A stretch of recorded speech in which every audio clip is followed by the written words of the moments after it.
उर्स क्या होता है, आइए समझते हैं। आम तौर पर सूफ़ी संत यानी कि बुज़ुर्ग के पर्दा कर जाने पर यानी कि डेथ के बाद मनाया जाता है। उनकी दरगाह पर वार्षिक रूप से आयोजित किया जाता है, जिसे मुसलमान सालाना उर्स कहते हैं। उर्स की रस्मों को आमतौर पर दरगाह के रूप में मनाया जाता है, जिसमें दरगाह को गुस्ल कराना, चादर, फूलों और खुशबू से सराबोर किया जाता है।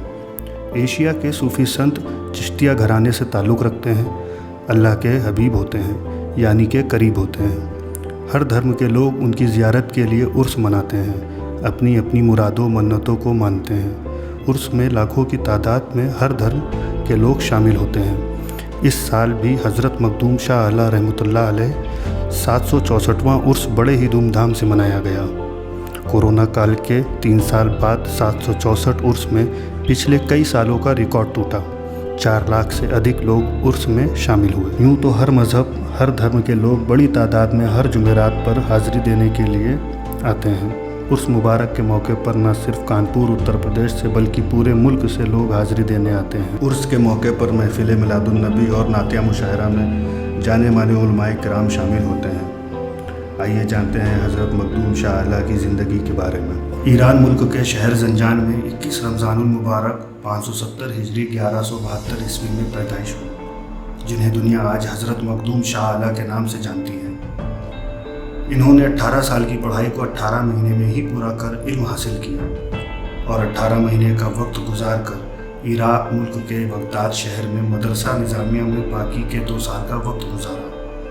बगदाद की सरजमी में हज़रत ख्वाजा ख्वाजगान सुल्तानुल हिंद ख्वाजा मोइनुद्दीन हसन चिश्ती रहमतुल्लाह ताला अलैह ने देखते ही कहा, आओ मैं तुम्हारा ही इंतज़ार कर रहा था। मखदूम शाह आला ने फरमाया, खादिम हाजिर हो गया। और उस वक्त का ज़माना बोल उठा, खुदा वाले जहाँ में ज़िंदगी का नूर होते हैं वो खादिम बन के रहते हैं मगर मखदूम होते हैं। यही वो वक्त था जब सरजमीन हिंद में सूफ़ी संत एक जमात का आना शुरू हुआ।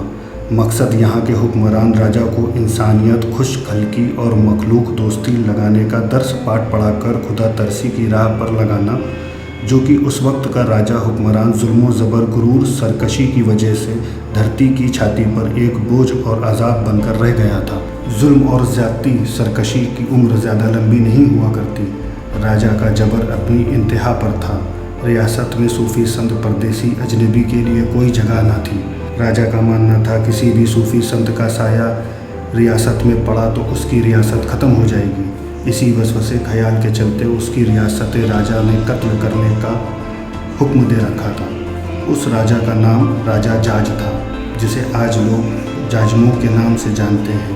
कानपुर से कुछ मील दूर मशरिक़ दरियाए गंग के किनारे पर तारीखी बस्ती जाजमऊ, जहाँ राजा जाज की रियासत हुआ करती थी। हिंदुस्तान एक प्राचीन मुल्क है। सन ईस्वी पर तो अभी 2000 साल ही गुजरे हैं, लेकिन हिंदुस्तान का वजूद इससे पहले से रहा है। हिंदुस्तान मुल्क ने तारीख के कई दौर देखे और बहुत से इनकलाब का सामना भी किया है। लखनऊ, इलाहाबाद और कानपुर शहर आज जो भी शान व शौकत रखते हों, अब से 300 साल पहले कानपुर का वजूद ही नहीं था।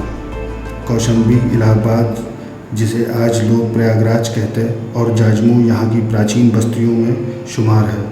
इस ज़माने में राजा जाज की हुकूमत थी। कयास कहता है कि राजा जाज ने इसे अपने नाम से मंसूब कर रखा था, इसलिए इस जगह का नाम जाजमऊ है। राजा जाज उस वक्त का प्रसिद्ध हुक्मरान था। उस वक्त में जाजमऊ 10 मील के रकबे में आबाद बड़ी रौनक वाला शहर था। शहर के चारों सिमत दिशाओं में एक एक बुलंद बाला फाटक हुआ करता था।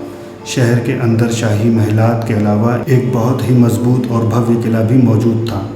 किले को शाही महलात और दूसरे ज़मीनी रास्तों से मिलाने के लिए सुरंगों का भी इस्तेमाल किया जाता था। इसने शहर को एक ज़ियारतगाह की शक्ल दे रखी थी। 33 यज्ञ करा चुका था, 900 यज्ञ कराने का इरादा रखता था, क्योंकि ऐसा कर जाजमऊ को हिंदुस्तान की सबसे बड़ी ज़ियारतगाह बनाना था। पहले ही भेजी हुई सूफ़ी संत की जमात में शेख मुबारक और उनके चचाजाद भाई हज़रत शाह अलीउल्लाह रहमतुल्लाह ज़ंजानी भी शामिल थे, जो कि जबर हुक्मरान के हाथों कत्ल किए जा चुके थे। हज़रत काजी साहब अपने जमात के सूफ़ी संत के दर्दनाक शहादत की खबर सुनते ही ईरान मुल्क ज़ंजान شہر سے نکلے، راہ راہ توحید رسالت کا جھنڈا لہراتے ہوئے دلی پہنچے۔ حکمران وقت سلطان قطب الدین ایبک سے ملاقات کی، اس کی دعوت اور قیام کو رد کرتے ہوئے منزل کی طرف روانہ ہوئے اور لمبی مسافت کے بعد جاجموں پہنچ کر اپنے مسلح بچھا دیے۔ راجہ جاج کو خبر معلوم ہوئی تو اس نے نکل جانے کا حکم دیا۔ حضرت قاضی صاحب نے محبت کا پیغام پہنچایا، پھول پیش کیے گئے، حق پر چلنے کی تنقید کی۔ راجہ جاج نے جنگ کی دھمکیاں دیں۔ اس مظاہرے میں ہوا ظلم و مظلومیت میں مقابلہ شروع۔ کچھ صوفی سنت کو شہادت ملی۔ 36 دن تک یہ سلسلہ جاری رہا۔ ظالموں کے گروہ در گروہ کا صفایا ہوا، حق آیا اور باطل نابود ہو گیا۔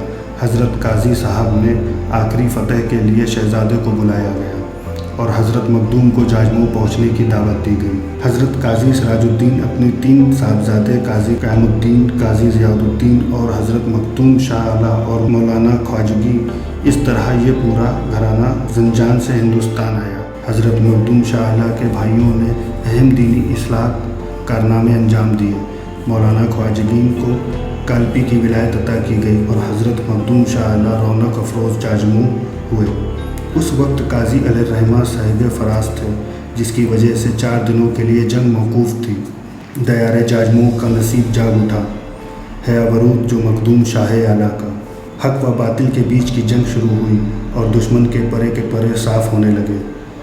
سرفروشی اور جانثاری کے جذبے کا یہ عالم کہ جدھر رخ کرتے ہزاروں کو فنا کے گھاٹ اتار دیتے تھے۔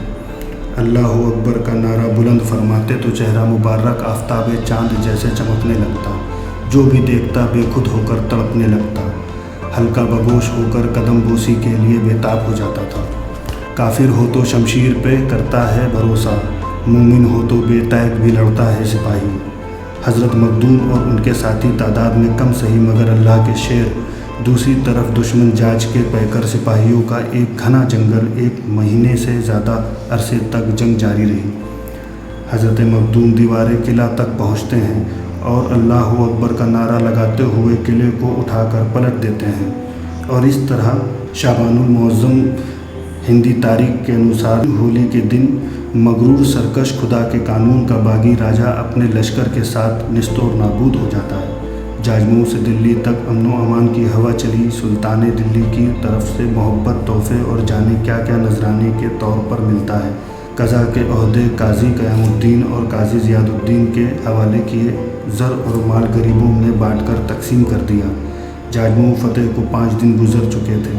حضرت کو معلوم ہوا کہ ان لوگوں نے افراتفری، پریشانی اور گھبراہٹ کی وجہ سے اپنا تہوار نہیں منایا۔ ارشاد کیا، جوامن اور سکون عافیت کی زندگی گزارو، رنگ کھیلو، گھبرانے اور پریشان ہونے کی ضرورت نہیں ہے۔ تمہاری جان اور مال کی حفاظت ہماری ذمہ داری ہے، اور تقریباً 800 سال گزر جانے کے بعد بھی اس کہانی کی یاد ابھی تک محفوظ ہے۔ ہولی تو صحیح تاریخ پر جلائی جاتی ہے مگر رنگ 5ویں دن ہی کھیلا جاتا ہے۔ اسی دن دریائے گنگا میں نہان ہوتا ہے اور ہولی کا میلہ لگتا ہے، جو کہ میل ملاپ کا پرتیک ہوتا ہے۔